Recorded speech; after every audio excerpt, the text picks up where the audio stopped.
এক ছবিতে পুরো বচ্চন পরিবার। 2006 সালে বান্টি আউট পাবলিক সিনেমার কাজবারে গানে প্রথম একসঙ্গে ফ্রেমবন্দি হয়েছিলেন অমিতাভ বচ্চন, ঐশ্বরিয়া রায় বচ্চন ও অভিষেক বচ্চন। ঐশ্বরিয়া অবশ্য তখনও বচ্চন পরিবারের সদস্য হননি।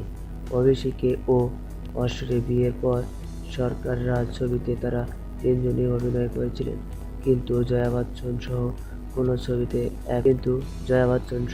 কোনো ছবিতে এখন পর্যন্ত তাদের অভিনয় করা হয়নি।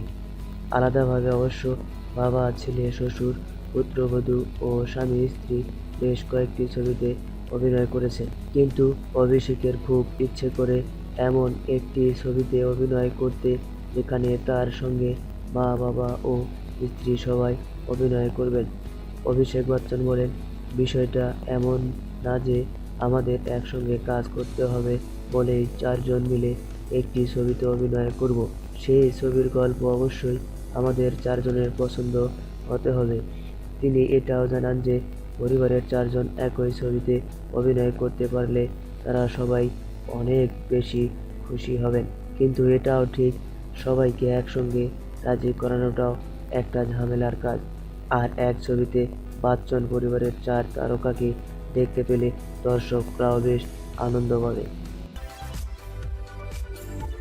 এই চ্যানেলটিতে সাবস্ক্রাইব করার জন্য আপনাকে ধন্যবাদ। ভালো থাকুন, সুস্থ থাকুন।